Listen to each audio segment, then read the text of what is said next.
Greetings, my dear viewer. You're on the channel The Price of Cheating. The channel is for those who appreciate traditional family values and condemn adultery. So be sure to subscribe to the channel. Let's get started. I began noticing changes weeks, if not months, before this, but at first I brushed them off as insignificant. They seemed trivial, just a few extra messages and late meetings. Of course, everyone has busy periods, right? But this wasn't just about being busy. When someone looks you in the eye and makes up a story about a work event on the weekend, it signals a deeper problem, not after 19 years of marriage. Knowing all of Grace's quirks and habits, I started picking up on her subtle signs. She would get absorbed in her phone when she thought I wasn't paying attention. The screen would go dark the moment I turned toward her. She had a repertoire of pre-made excuses to step outside during dinner, always with that bright smile and too sweet tone she had perfected, acting as though I didn't see through her game. I understood, but I stayed silent. Typically, I observe from a distance when faced with problems I plan to address later. Grace was fortunate that I was preoccupied with a work project, one that required more physical effort than mental focus. 3 days spent on calculations and adjustments gave her some freedom, or so she thought. That's when I found the final piece of evidence. One evening after dinner, we were in the living room when she stood up to pour herself a glass of wine. Her phone buzzed on the couch beside me, and the screen lit up. The message read, "I already miss you." The sender was unknown, but the meaning was clear. Instead of confronting her right away, I kept quiet. In the past, I might have reacted with anger or punched a wall to release the pent-up frustration. But I had learned to control my emotions. That's exactly what I did, laying the groundwork for something far more satisfying than a petty argument. The first step involved surveillance, executed with such skill that my former engineering professors would have been impressed. I installed several small, low-grade cameras throughout the bedroom, carefully disguising them. These budget devices were inexpensive but functional, streaming footage directly to my laptop. I needed to make sure nothing raised her suspicions. Grace remained carefree, too absorbed in her fantasy to notice the wires I had hidden behind the bed frame over the past few days. I also crafted a special device with a spring mechanism designed to be placed under the mattress. Building this device was a labor of love. I set it to activate with a delay, allowing enough time for the bed to be in use. And then, boom, the ceiling met its rival. It wasn't just about causing harm. I knew it might result in broken bones, but for me, it was more about the betrayal, the shock of it all. I wanted them to believe they had a private sanctuary, only for me to turn it into their worst nightmare. I wanted them to fear me. I needed her to understand the consequences of destroying the life we had so carefully built together, but I'm getting ahead of myself. In the following days, Grace became predictable. No significant changes occurred. She continued with her usual indifference, weaving her lies, confident I would believe the story about a colleague named Madison who constantly invited her for evening drinks. "I won't be late," she said one evening, kissing me on the cheek as I nodded, placing the key on the kitchen counter. Her perfume lingered longer than usual, expensive. Curiously, it was a scent she hadn't worn for me in quite some time. "Of course," I replied, carefully hiding my thoughts, keeping a stone-faced expression as cold as the coffee machine beside us. As soon as she left, I went back to tightening the screws on my little device. Every turn of the key felt like a final adjustment, tightening the noose on her naive little story. The next phase had begun, the ruse. I arranged a trip, claiming that the company needed my presence in California for a week to present a new prototype. I remained calm, pretending to be annoyed about the trip. At dinner, when I informed Grace, she didn't press for details, just nodded, sipping her wine. "Oh? Another work obligation?" she asked, looking away as if uninterested. Her feigned concern almost made me laugh. "Yes," I sighed, skillfully dragging out this charade. "Shouldn't take more than 4 days, maybe 5 depending on how quickly we wrap things up. I'll keep you posted." She smiled. A smile that reminded me of the old days, back when she thought she was in control. I had the sudden urge to snap the fork in my hand. By the time we reached the airport, There was a noticeable lightness in her step.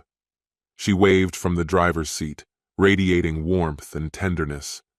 But as she drove off, I noticed my hidden camera by the door had started recording, capturing her irritating left turn towards Charles's house. Conveniently, I was still nearby. I parked by the curb and killed the engine, my eyes fixed on the phone lying on the passenger seat. The live feed flickered for a moment before stabilizing, revealing the home I had painstakingly built with her. From this angle, I could see our bedroom, where Grace was meticulously preparing the stage for her little act.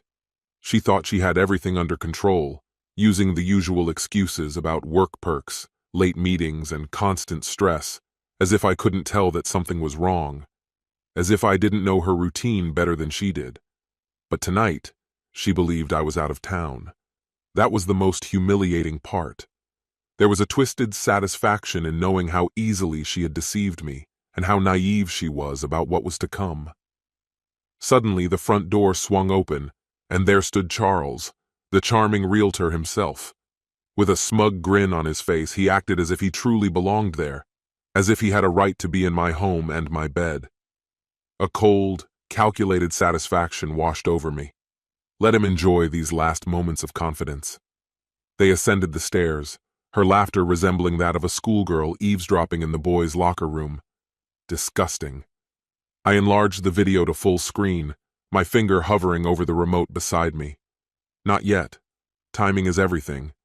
I had put too much effort into this moment to rush it. They started undressing, laughing between whispered words I didn't want to hear. It was always the same pattern. Fleeting pleasures, temporary thrills. They were completely unaware. Grace approached the bed as if it were a ritual, as if it were a routine for them. Perhaps it was. She even had the audacity to toss one of the pillows onto the floor, the one I had chosen for her last year because she liked the design. That infuriated me. They both climbed into the bed, entwined and undressed. That bed. My bed. I clenched my jaw and gripped the remote tighter. Just a few more seconds. Grace let out a soft moan. Charles whispered something in her ear, which made her laugh again. Another shallow, empty laugh. I imagined how they thought the night would unfold. They'd enjoy their fun, sleep off the guilt, and I would return in a few days, none the wiser. I almost smiled. My finger pressed down hard on the button. The bed suddenly jerked upwards, flinging both of them into the air like a toy with a spring mechanism. There was no time for a scream. Their bodies collided with the ceiling, and the sound reverberated throughout the room. A sickening, wet thud echoed as flesh hit plaster. If either of them had been able to grasp the madness of what was happening, it would have been too late. Grace was the first to hit the ceiling. Her body twisted unnaturally, her shoulder striking the ceiling at an awkward angle, fully dislocating it. A faint crack resonated in my ears through the phone. She dropped to the floor like a rag doll, landing face first. She screamed, but it came out as a choking gasp as she clutched her shoulder, her entire body trembling with pain. Charles fared little better. The force of his lift slammed the back of his head directly into the light fixture, shattering it. A sharp crack filled the room as his chest collided with the edge of the bed. He collapsed next to Grace, gasping for breath, barely able to move. I swung the car door open and stepped out into the cool night air. My walk toward the front door was slow and deliberate. There was no need to hurry anymore. Rushing had been part of the thrill. I pushed the front door open as if it were just an ordinary evening. The sounds of their cries and groans floated down from upstairs, muffled by the closed bedroom door.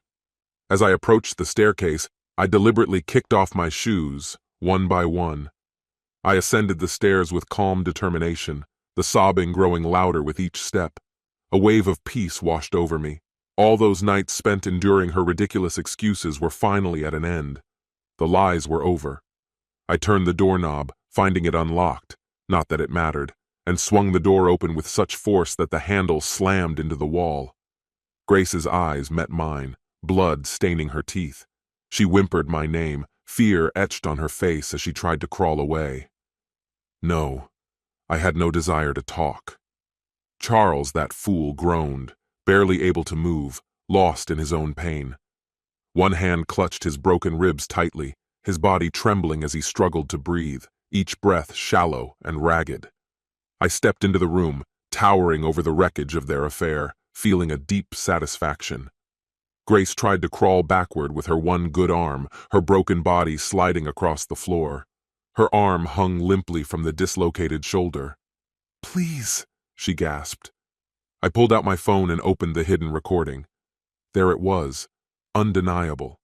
Every moment captured, every betrayal preserved forever. I held the phone out so she could see the video, relishing the silence. Grace's eyes widened in horror as she realized what was on the screen.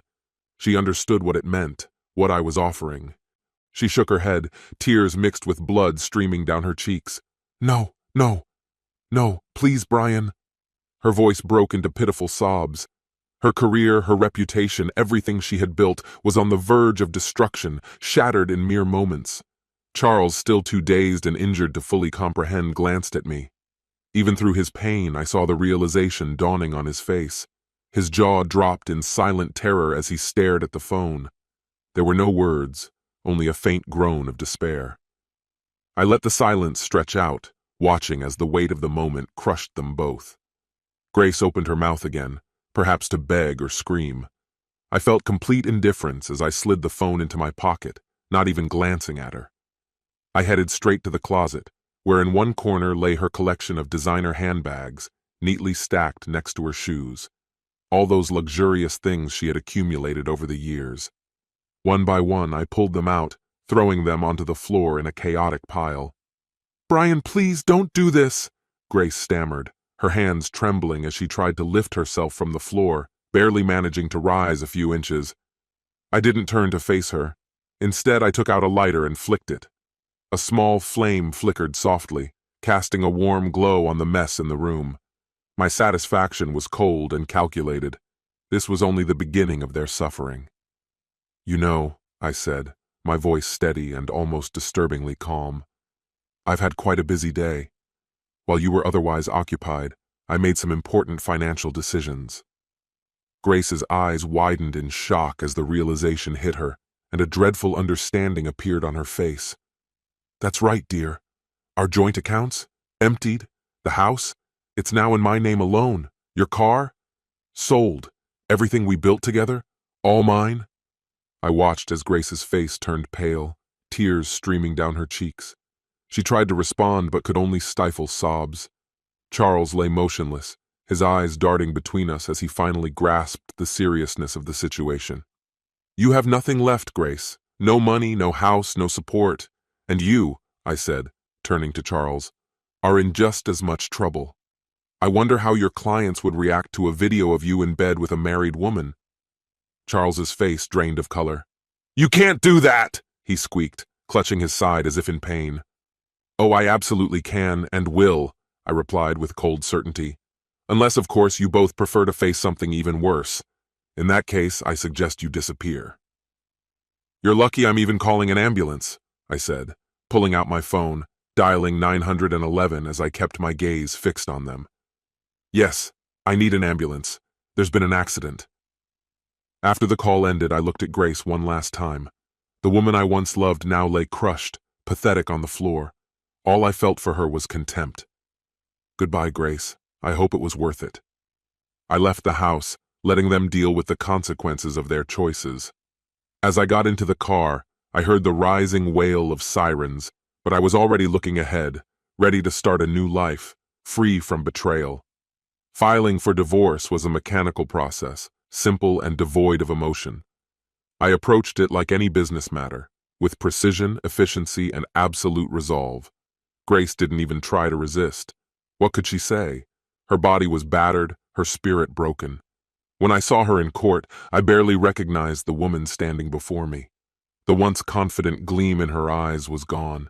I didn't feel a shred of compassion. She was just an empty shell, and honestly, that was more than she deserved. It was almost absurdly easy. She didn't contest a single point. The affair, documented in detail on that dating site, sealed the outcome before the battle even began. The divorce was finalized so quickly that I signed the papers as carelessly as canceling a gym membership. As for Grace, she left with only what she had on, I drained all the accounts, leaving her with nothing. No car, no house. And speaking of the house, I sold it too. Too many memories tied to a life that turned out to be a lie. Now I had a new place downtown, my own space to start fresh. A modest apartment located above a cafe. It's the kind of place where anonymity reigns, where people respect each other's personal space and avoid interfering in each other's lives. Everything here is functional. I found solace in this cold detachment.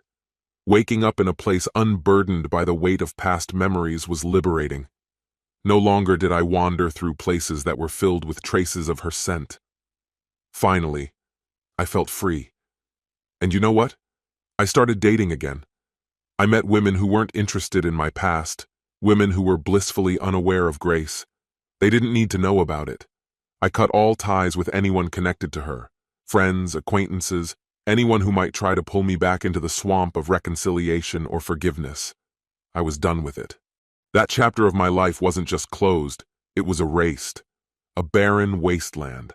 For the first time I existed without her presence looming over me. And the best part? That video. A small, sharp reminder of the pain, something I could hold on to, ready to surface at my will. Not to watch it again, of course. I didn't need to see it another time. I had seen it enough. It had served its purpose. No, just the knowledge of its existence was enough. I realized that Grace knew I still had it. It's amazing how one recorded moment can define a person's entire life. She would never feel safe again, always fearing that the video might surface, perhaps at her workplace or during an important interview. A few months later, I sent her a small reminder. Nothing too elaborate, just a snapshot of me at a bar, smiling like someone in control. I had my arm around a woman named Elisa. We had met a few weeks ago, but she wasn't the focus. The message was brief and clear. 2 sentences. "You'll never escape this," I wrote. In the envelope was the photograph along with that note.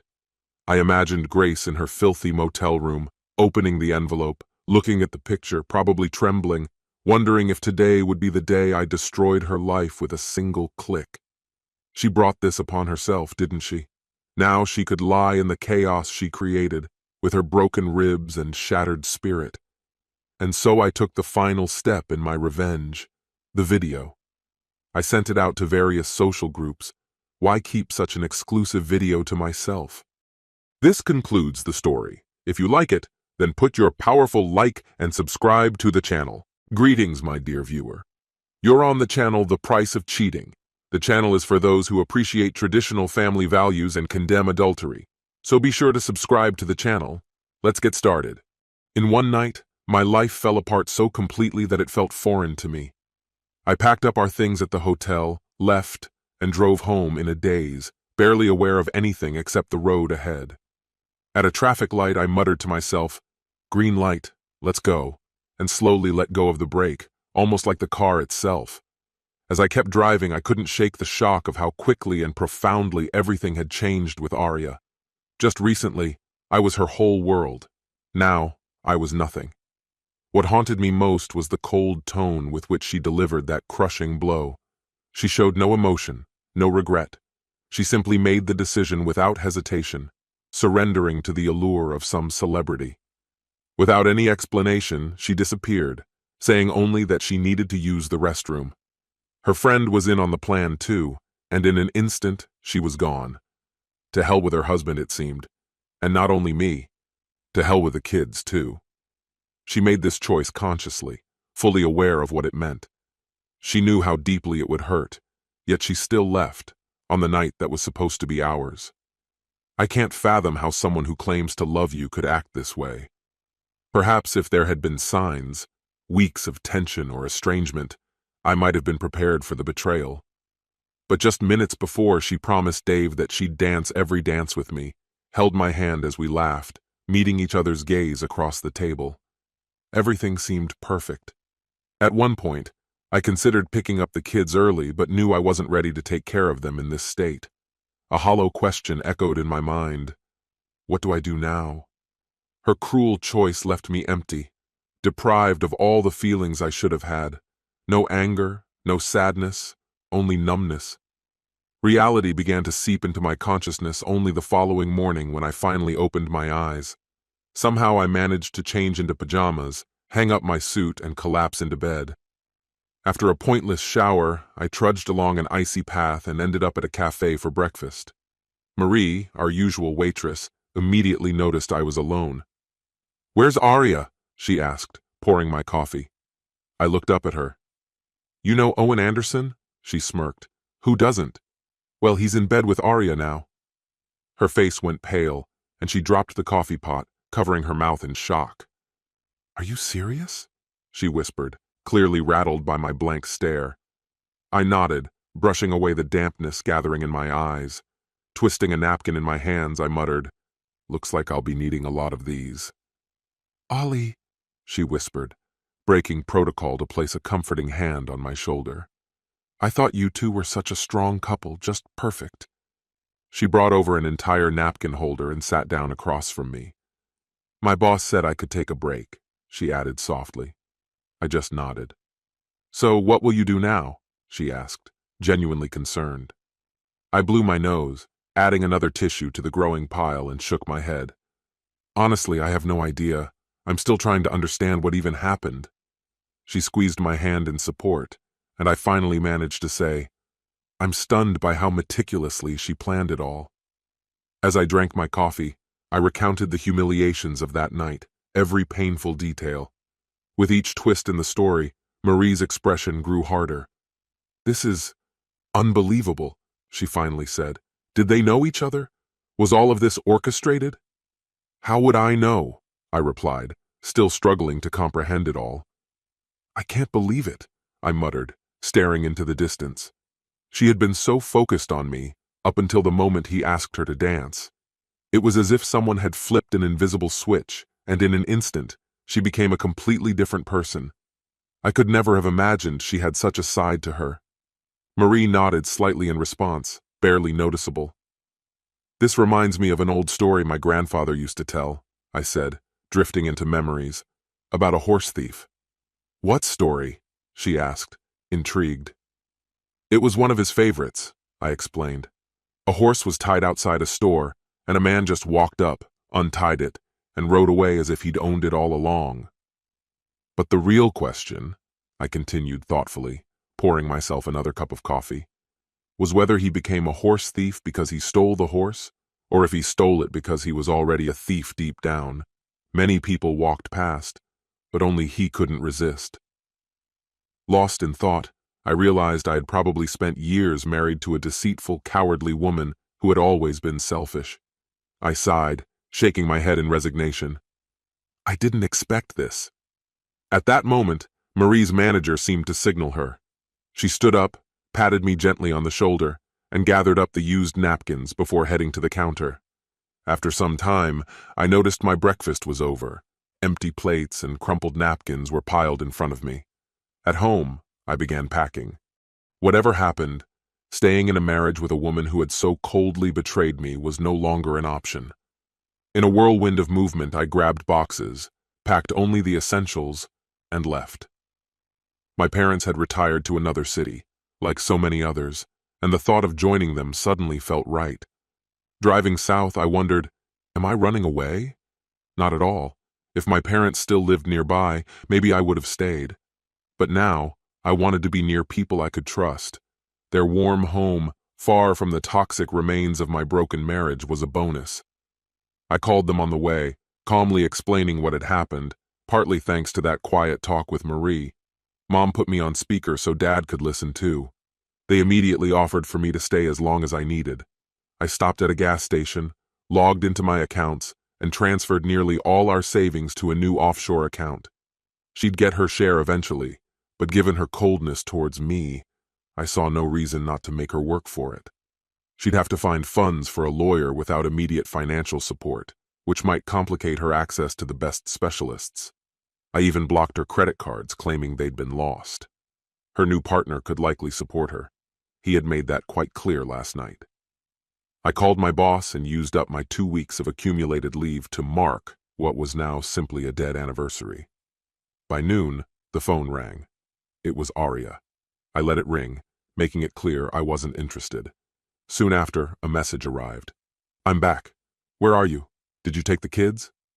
I waited for the next exit before replying. No, I left. No. She called immediately, but I ignored it, rejoining the highway and sending her to voicemail. To avoid the temptation to respond again, I turned off my phone. She deserved the silence, the same emptiness her actions had left in my soul. Later, at a gas station, I turned on my phone and saw multiple missed calls. From her mother, from Dee, and even from my boss. Seriously? My boss calling on a day off? I realized Arya was doing everything she could to break through my silence, trying to reach me through any available channel. I turned off the phone again, finally firm in my decision. When I arrived at my parents', my new refuge, I spent over an hour recounting all the recent events to them. Afterward, I began to think about the future. I asked them to let me stay for a few weeks under the radar and not to reveal my location to anyone. If it's inconvenient, I can always find a hotel, I offered. But they assured me it wasn't necessary, and we spent hours discussing options over mugs of beer, eventually deciding on a plan. Their house was only a few blocks from the beach, so I drove there, left the truck in an empty lot by the shore, took off my shoes, and let the waves brush my feet. Then Arya called. Where are you, Oliver? Her voice was tense. I'm gone. Where did I go? The same place as you. Yesterday you left, following some impulse that pulled you away from me. Today I did the same. I left and followed my own path. I once loved you. No, you're right. You never loved me. But that doesn't matter anymore. What matters is that I no longer love you. I can't endure such heartless betrayal. But Oliver, she says, what about our 17 years of marriage? I've asked myself that question so many times I've lost count. Did you think about those years last night when you kissed that stranger? Did you think about us? About everything we built together? I don't know if she thought about it. I guessed, and her sigh told me everything I needed to know. How did you find out? She asked. Was it Dee? Oh yes. Your friend Dee doesn't know how to keep secrets, does she? Dee practically stumbled over herself in her eagerness to tell me, like a fly drawn to fresh carrion. I chose my words carefully, letting her cling to the tiny bit of bewilderment she still had.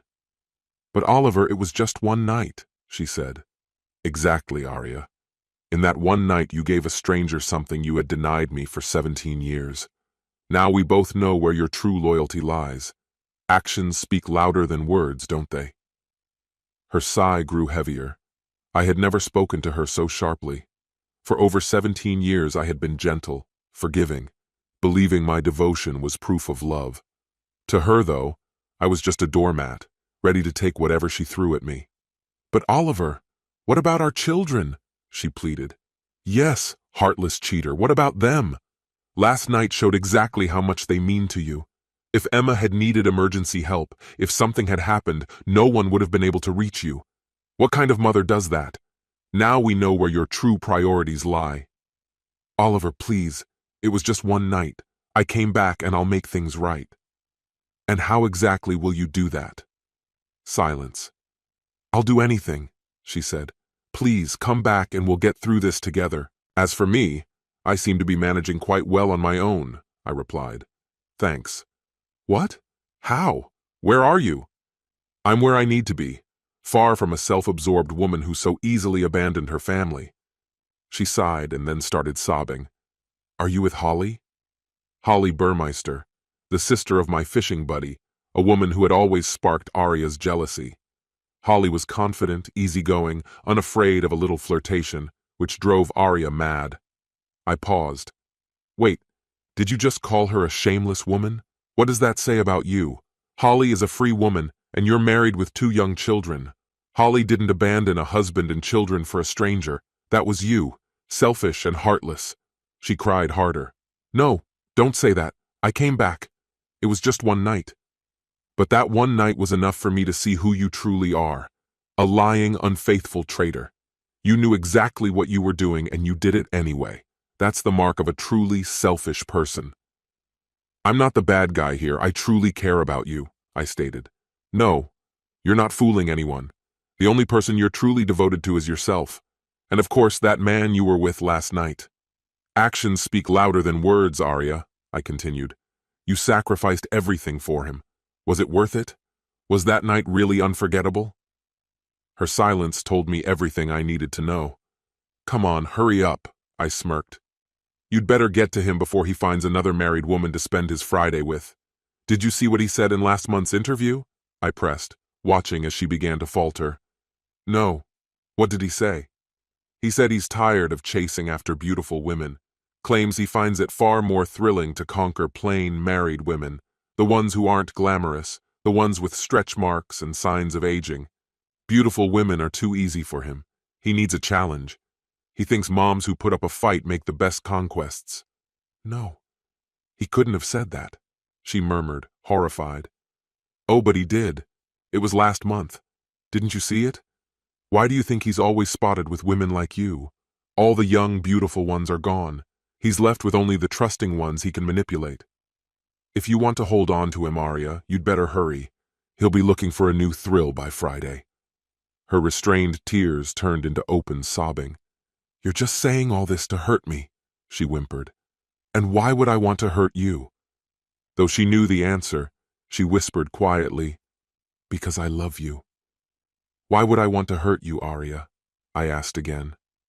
Because I hurt you, she admitted, barely audible through her tears. Exactly. You knew it was wrong. That's why you couldn't look me in the eye afterward. You snuck in through the back door, asked Dee to cover for you, and thought you could sweep it all under the rug. Because for Arya Carlyle, love means apologizing afterward, after publicly humiliating her husband. And she still thinks he'll forgive her. I took a deep breath.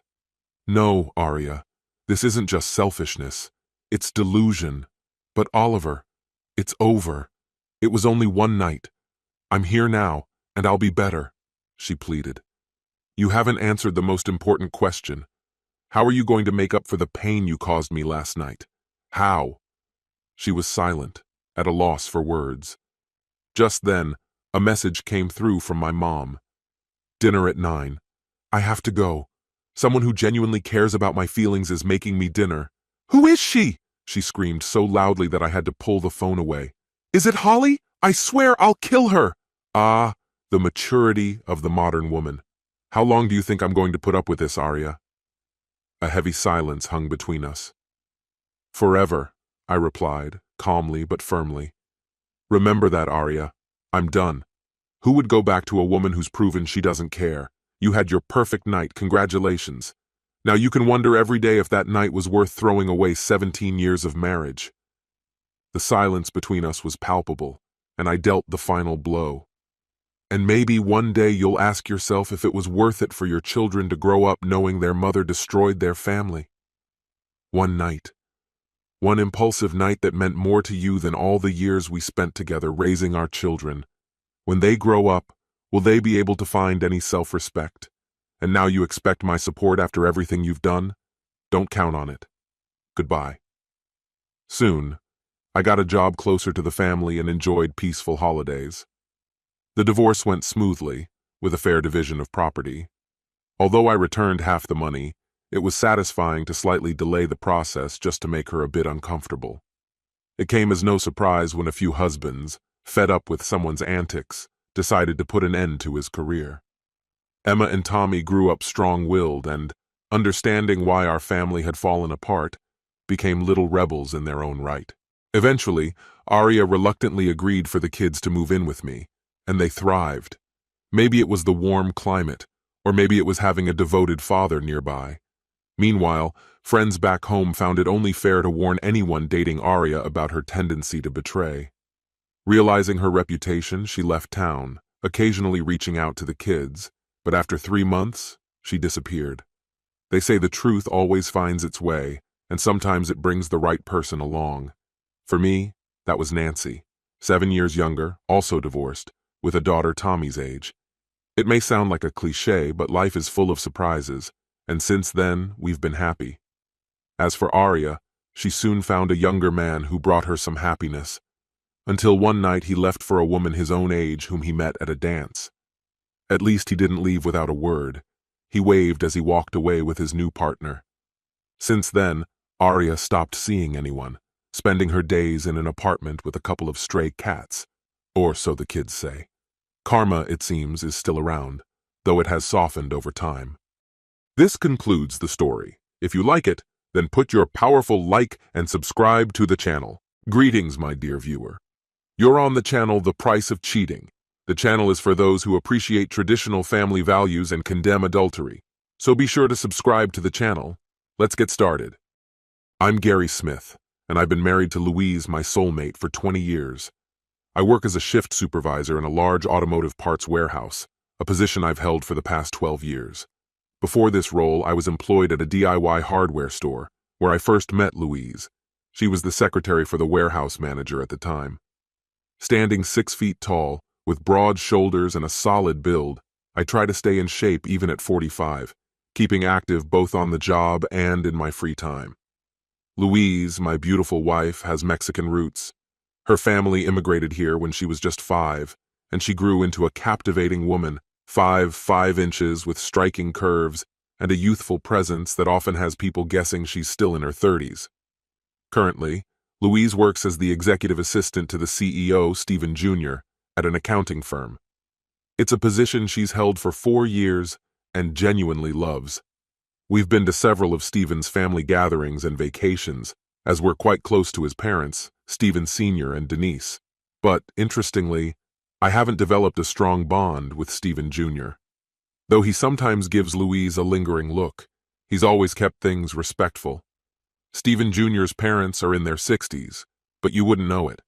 Both are fit, active, and widely respected in the community. Stephen Sr. has a solid, disciplined frame that shows his commitment to staying fit, and Denise shares his dedication. When I can't make it to the gym, Louise sometimes goes with Denise, and they make quite a duo. Both Stephen Sr. and Denise are known for their charity work and their dedication to their employees, and though they have some strict standards, they are great friends to Louise and me. Louise has built an impressive career as an executive assistant and has always been paid well for her skills and experience. While my income isn't quite on par with hers, it's never been a problem between us. Louise hits the gym twice a week, maintaining her routine on machines like the cross trainer and rowing machine, and I often join her. The best part? Seeing her look so incredible. Although we don't have kids, our extended family is big and tightly knit, filled with nieces, nephews, and siblings who keep us busy and happy. In our time together, we've shared countless playful and intimate memories throughout our home, from the dining room to the backyard. Whenever we go out, we're a team, inseparable, and friends and family respect our bond. Our relationship is built on a solid foundation of trust and fun. Louise loves dressing in ways that highlight her figure, and she enjoys dancing confidently and tastefully. Occasionally, her friendly demeanor attracts a bit of extra attention, but we've always maintained that our relationship is ours to enjoy, without outside interference. Sometimes people misinterpret Louise's friendliness, and I've had to make it clear that our relationship is exclusive. When we're out with friends at bars or clubs, Louise politely declines offers for drinks or dances from strangers, sticking to just us, family, or close friends. She usually opts for water or Diet Pepsi, which subtly discourages further advances. Early in our relationship, she made it known that she had no interest in dancing with other men, telling me, "Why would I be out with you only to dance with someone else?" That's our style, grounded in loyalty, secure in our relationship, and genuinely happy with each other's company. When we go out, she loves nothing more than to dance with me, and we both genuinely relish our time together. It's not something you hear about every day, right? A married couple that actually looks forward to each other's company? Naturally, we have our share of disagreements, but they're never serious, and often end with us reconnecting in the most intimate ways. Physical closeness is something we both cherish, and we seek it out as much as we can. Some of our moments have even unfolded in rather adventurous places, like a recent night in the Bahamas. There, under the stars, we found ourselves alone in a resort hot tub. It felt private enough, though anyone wandering by could have easily spotted us. Another evening, as twilight settled over a quiet beach, we shared an intimate moment in the sand, with only one other couple nearby, also lost in their own world. We even got ourselves escorted out of a club once for getting a little too wrapped up in each other on the dance floor. My wife often attracts her fair share of attention from locals and tourists alike, but she always turns them down gracefully, especially when they make bold offers to spend time with her or dance. A few persistent locals even went so far as to try and pay for her attention. When her polite refusals didn't do the trick, I'd step in, keeping things respectful but making it clear. Occasionally, a few didn't back down, and we had to get a bit firmer. There were a few incidents where things escalated, and 5 men found themselves at the infirmary nursing various injuries. My wife, who has a background in kickboxing, once silenced a persistent man with one well-placed kick. This caught the attention of local authorities, who politely suggested we might want to keep a lower profile during our nights out. They seemed used to foreign husbands or boyfriends being okay with their partners spending the night with locals, but we clearly weren't in that category. In fact, the police went as far as to suggest my wife wear something less eye-catching to avoid stirring up interest. It was almost laughable. They seemed to think that her covering up would solve the issue rather than confronting the behavior. So on our final day, she opted for something simple, a tank top and shorts, showing only her arms and legs. Yet, even then, 4 American tourists on a guy's trip decided to press their luck. When she found out these men were married, Louise took particular satisfaction in handling the situation.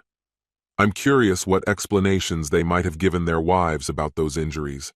This is who we are, Louise and I, adventurous, loyal, and unshakable in our commitment to each other. For years, we've enjoyed playing with different roles together, always just between the two of us. Recently, I was driving home, remembering one of those moments when I noticed my wife's car already parked in the driveway. Beside it sat an unfamiliar luxury car, a Jaguar X-Type, the kind of car a high-level executive might drive. I parked behind her and walked up to the house. Before I reached the door, Louise appeared, still dressed in her work attire, a tailored business suit that flattered her figure, with a jacket draped over a white blouse that hinted at her shape underneath. With a smile, she said, "There's someone here to see you. He's got a proposal for us." She gestured toward the Jaguar, where I saw a vanity plate reading, "Stephen Jr." I immediately recognized who it was and guessed what the offer might entail. Though I work as a supervisor, I'm the hands-on type. I keep it practical with jeans, a t-shirt, my reliable leather jacket, and steel-toed boots, ready for whatever comes next. I trailed behind my wife as we entered our home, making our way directly to the kitchen. There, sitting at the table, was Stephen Jr., her boss's son. He was dressed to impress, sporting an expensive suit, designer shoes, a stylish haircut, and a flashy gold watch, exuding an air of wealth and privilege. On the table in front of him lay an open checkbook and a gold-plated pen, as though he were preparing to strike a lucrative deal. "Good to see you, Gary," he greeted me, his tone dripping with smugness, nearly a sneer. "Let's keep this friendly, all right? Your wife is about to make you a very wealthy man." His words carried an unmistakable entitlement. My wife gave a faint smile, then shrugged and said, "Gary, this guy here wants to rent me for the weekend." It turned out he'd been infatuated with her ever since he'd seen her in a black bikini at his father's house last summer. I turned to him, keeping my expression neutral. "So, that bikini really made an impression on you, huh?" His grin widened, unapologetic. "Gary, Louise would look stunning in anything. Even a black garbage bag, she'd still turn heads. Yes, your wife is beautiful, sexy, and I'm willing to compensate you for not having her around." His self-satisfaction was unmistakable, as if he thought his proposition was ingenious. "So, does your family know you're using their money to rent time with my wife?" I asked, watching his reaction. For a brief moment, his confidence faltered. "No, and they won't. If either of you spills this, Louise loses her job, and I'll make sure your warehouse manager finds a reason to fire you too." He grinned, clearly confident he held all the power. Louise gave me a sly smile and discreetly flashed her phone at me, revealing a message she had sent to her boss, along with a recording of our conversation. She whispered that Stephen's father and 2 security guards would arrive in about 20 minutes. Stephen Jr.'s smugness visibly faded. Just out of curiosity, I asked, how much were you planning to offer for my wife's time? Hey, Gary, don't I get a say in this? Louise broke in, feigning indignation. Of course, darling, I replied, pulling her close with a grin. She leaned into me, then turned her gaze on Stephen. So, let's hear it, genius. What's your offer? She asked. Stephen seemed momentarily thrown off, but eventually mumbled, I was thinking, $5,000? His confidence wavered as he gauged our reactions. Louise scoffed, and I couldn't help but chuckle. Stephen, that's barely worth my wife's time. Try harder. Looking embarrassed but determined, he quickly countered, All right, $20,000, and she stays until Monday night. He gave a smug smile as if he'd just made a fair offer. $20,000 to wreck my marriage? Louise replied, feigning a serious tone. Stephen, you'll need to value me a little higher. Stephen stammered and after a pause said, All right, $50,000, and trust me, after one weekend, you'll be begging to come back. His confidence seemed restored as he leaned back, satisfied. I checked my watch. 10 minutes had gone by. Louise leaned in to kiss me lightly and whispered that she was still recording everything. So, Stephen, I asked in a cold tone, what exactly do you expect my wife to do with you? He hesitated, then, with forced nonchalance, replied, Well, obviously there'd be intimacy, right? He tried to make it sound casual, as if this were a perfectly rational business deal. Louise burst out laughing. You're truly delusional, Stephen. Trust me, my husband is all I'll ever need. She stepped away from me, closing the gap between herself and Stephen. I stood back, knowing she could handle him. Louise was strong, and despite her small frame, she had a presence that few would dare to challenge. Still, with Stephen towering over her at well over 6 feet, I stayed close, just in case. Let's get one thing straight, Stephen. I am not, and will never be for sale. Nor will Gary take a single penny from you. Her tone was sharp as ice. So why don't you tuck that checkbook away? Your father will be here in 3 minutes. I'm a highly competent PA, and I've dealt with spoiled brats like you before. Stephen's face drained of color as the gravity of the situation hit him. His control, once seemingly unshakable, had unraveled entirely. Your father depends on me in ways he'll never rely on you.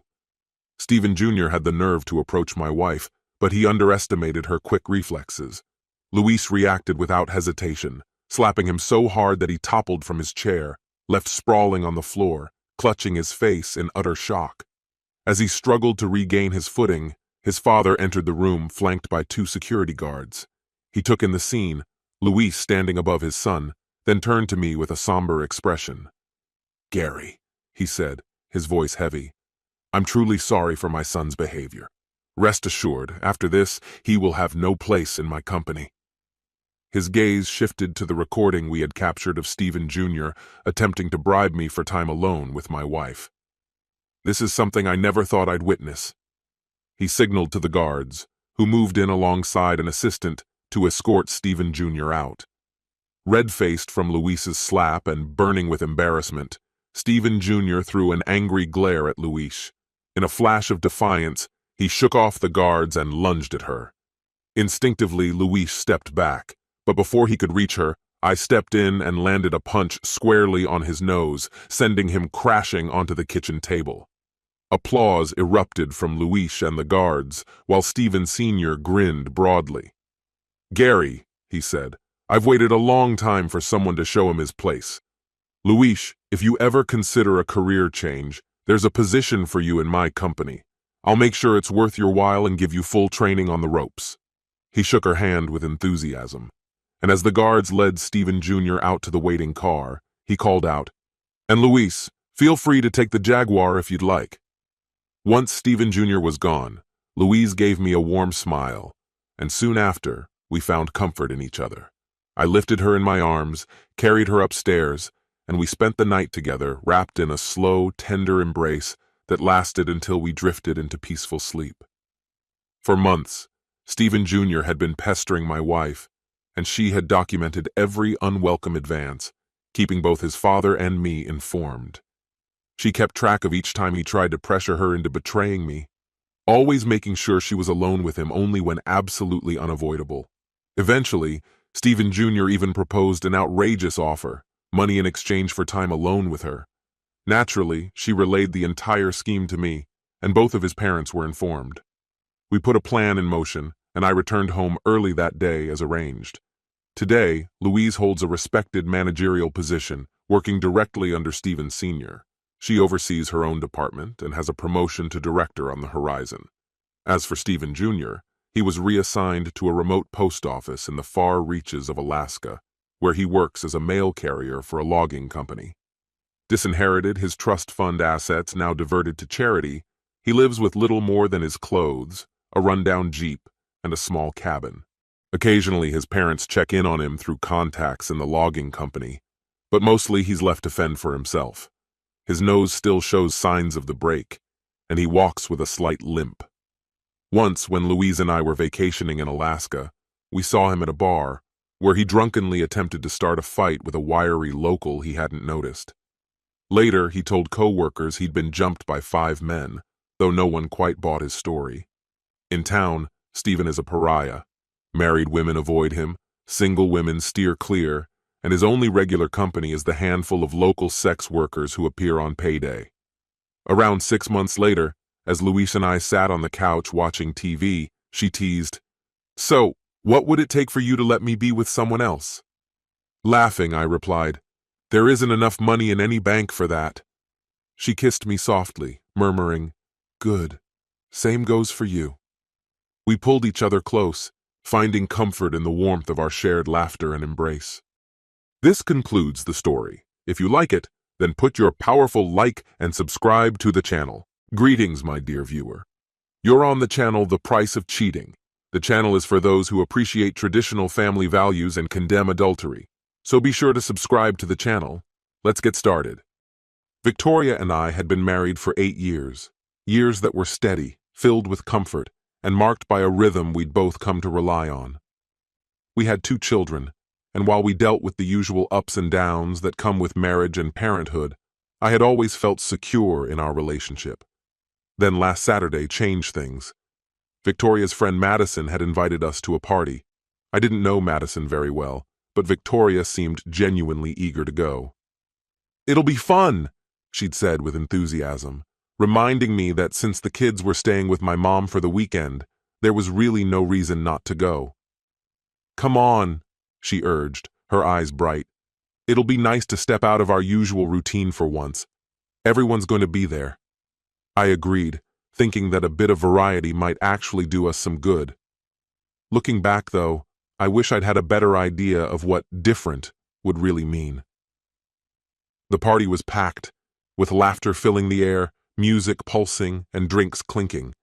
Initially, everything seemed like a regular gathering, but as the evening went on, I started noticing subtle things: glances that lingered, hands that touched a beat too long, and a man I didn't know smiling at Victoria in a way that felt overly familiar.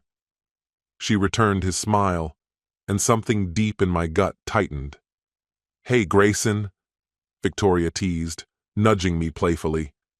"You look so serious. Here, have a drink." She handed me a cocktail, and I took a sip, finding it stronger than I expected. Determined to shake off my unease, I tried to relax, brushing off the strange tension in the air. Then came the announcement. Madison's husband, Joe, gathered everyone into the living room, holding a big glass bowl. "All right, everyone," he called out with a grin. "Time for the raffle." The crowd cheered, and Victoria's face lit up with excitement. Puzzled, I leaned over and whispered, "What's this raffle all about?" But before she could answer, Joe spoke again. "Ladies, drop your keys in the bowl. Guys, you'll pick a set of keys at random, and you'll spend the night with whoever owns them. No strings attached." As the words sank in, the energy in the room shifted. People murmured in anticipation, and suddenly I realized what this really was: a swingers party. Stunned, I turned to Victoria. I had never been so blindsided. I grabbed her arm and led her quickly into the kitchen. "Did you know about this?" I asked, trying to keep my voice steady. She looked back at me without the slightest hint of remorse, her lips barely curving into a faint smile. Yes, she admitted, her tone calm. I felt my heart drop. And you didn't think to tell me? She shrugged slightly.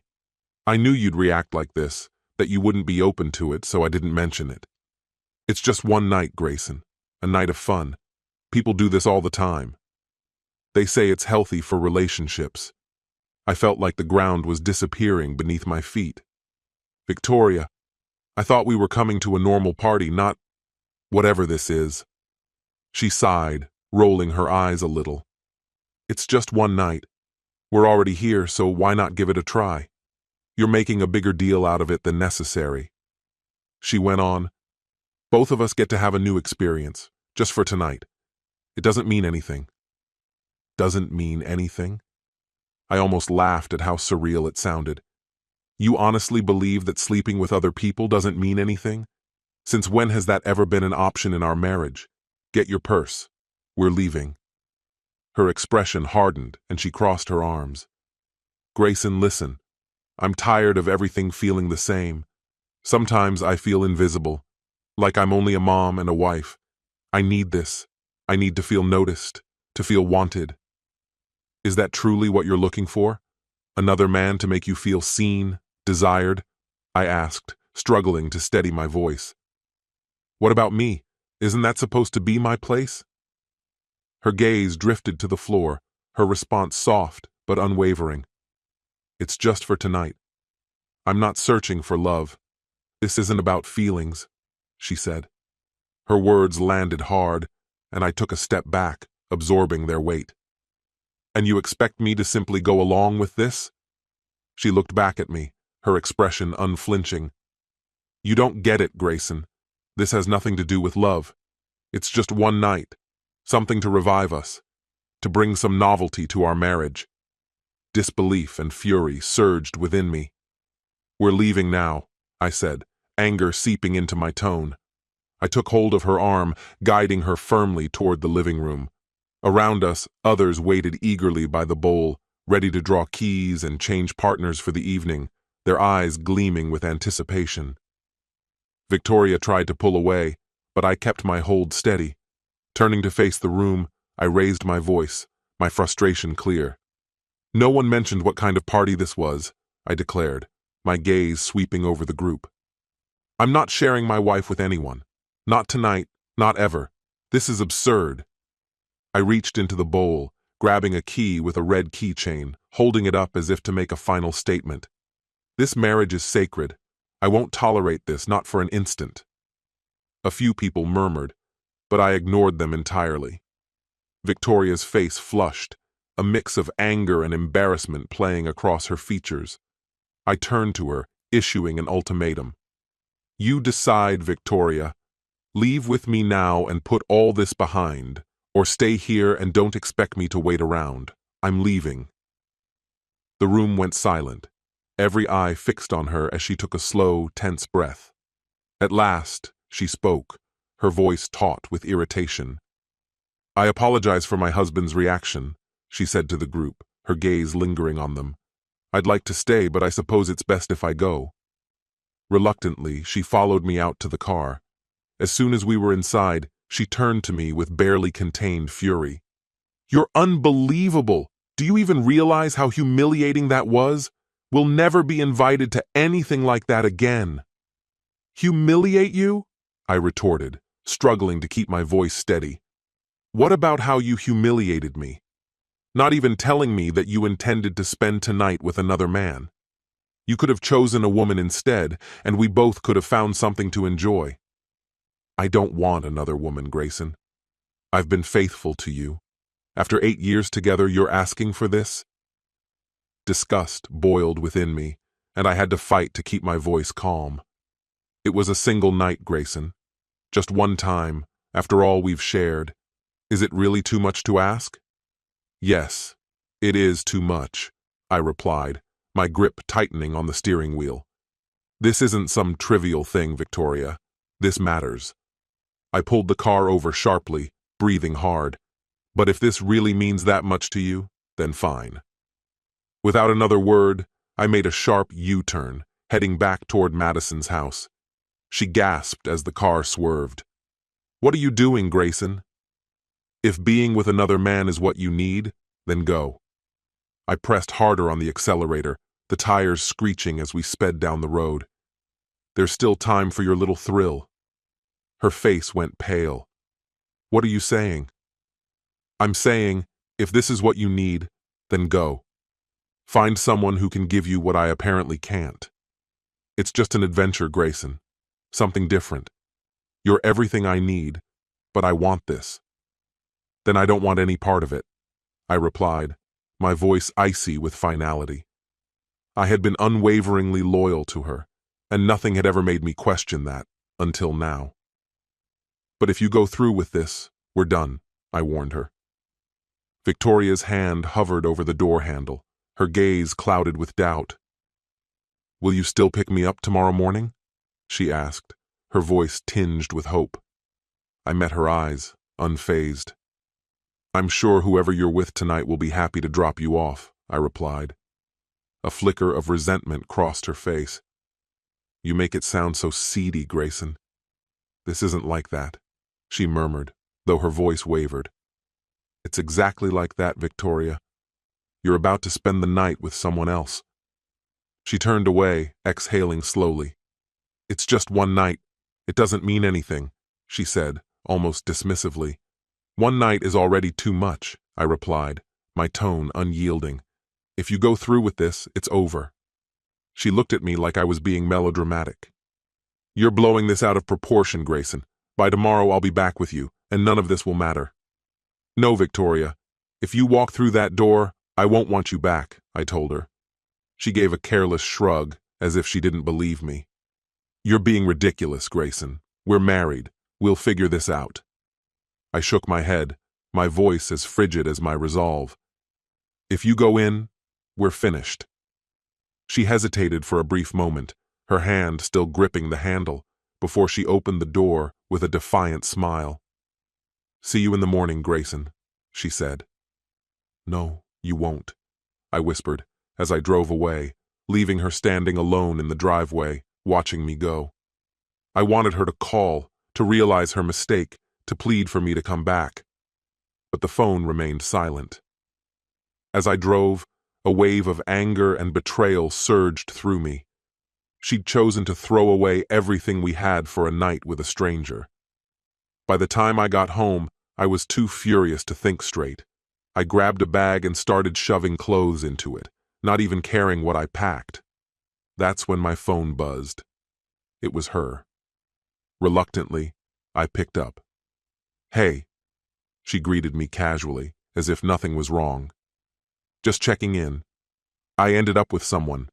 I think his name's Sebastian," she added, her tone indifferent. "We're heading upstairs." Her words hit me like a punch. "Are you actually calling to tell me this, Victoria?" I demanded. She sighed, as though I were the one being unreasonable. "Calm down, Grayson. By tomorrow, everything will be back to normal. Trust me, this will bring us closer." Fury surged through me, and I tossed the phone onto the table. She didn't seem to grasp how deeply she'd wounded me. Then I noticed the call was still active. Suddenly, I heard her voice, low and intimate, as she whispered, "Oh my God, that feels amazing." Her voice rose. "Harder, please." Rage burned through me, and I nearly smashed the phone. Instead, I hit record, realizing I'd need proof of this night. The night she chose to break us. She had no idea I was listening, and I doubted she'd care if she knew. I stormed into our bedroom, yanking clothes and essentials from the closet and throwing them into my suitcase. When I'd loaded everything into the car, I went back inside one last time. I stopped in front of our wedding photo, staring at the happiness in our smiles. I tore the photo out of the frame and tossed it aside, then picked up our marriage certificate and ripped it in two, letting the pieces fall to the floor. I couldn't bear to keep anything that reminded me of what I thought we had, of the lie I'd been holding on to for too long. With my belongings gathered and my heart in pieces, I walked out of the home we'd shared. I drove directly to a hotel, craving solitude, somewhere far from the life I knew, where I could clear my head and regroup. I realized I needed to plan my next steps, though a part of me already knew that forgiving her was out of the question. That night, I lay awake, haunted by restless thoughts. When I couldn't take it anymore, I called my friend Josh. He agreed to meet me at a nearby bar. As I recounted everything, Josh listened closely, his expression grave, a steady hand on my shoulder. "Look, you don't have to take this lying down," he said firmly. "I have a cousin who's a lawyer, and he can help. We'll make sure your assets are safe. You'll only be on the hook for child support, not half of everything you've worked for." The weight of it all hit me hard. "But what about the kids?" I asked, fear and sadness woven into my voice. Josh let out a long breath, thinking it through. "It's tough, but maybe the evidence you have could tip things in your favor in court." We went over everything, planning it out carefully before I returned to the hotel, still tangled in my thoughts. The next morning, Victoria called. After a pause, I knew I couldn't keep avoiding her, so I picked up. "What is it, Victoria?" I asked, my voice as cold as I could make it. She sighed, her voice trembling. "What do you think I want, Grayson?" "I want you to come back home," she pleaded. I took a steadying breath, my tone remaining distant. "After what you did, that's not happening," I replied flatly. "Don't say that, Grayson. Please don't. It was only one night, all right? 4 times, and once today. I needed it, and you don't understand." Her words were raw, almost frantic. "Victoria, what you've done can't just be undone. This wasn't a small error. You crossed a line," I said, barely keeping my voice steady. "But I love you, Grayson," she whispered. "It wasn't about you. It was something I needed," she tried to explain. "That's exactly the problem, Victoria," I replied bitterly. "You only thought about yourself, not about me or our kids." I braced myself, knowing the gravity of what I was about to say. "I've filed for divorce. You'll hear from my lawyer next week." She began sobbing, telling me she'd never meant to hurt me, insisting she didn't care about Sebastian, that she only wanted to feel desired. She claimed it was supposed to bring us closer, to somehow save us. "It's too far gone to be saved," I replied, my voice carrying the finality of the decision. "You made your choice, Victoria." The divorce became official after a grueling 6 months. In the end, the court granted her custody of the kids and awarded her the house, while I was left with weekend visits to watch my children's lives from the sidelines. It took me a long time to process it all, to feel the emptiness of missing my kids while knowing I could never reclaim our old life. Eventually, I threw myself into work, building a new life from scratch. Slowly, I started to heal. My weekends with the kids turned sacred, and I poured my whole heart into every visit, cherishing each moment. Over time, I realized that though I'd lost so much, I hadn't lost everything. I still had love, family, and the strength to start over. In that realization, I found a new sense of peace. This concludes the story. If you like it, then put your powerful like and subscribe to the channel.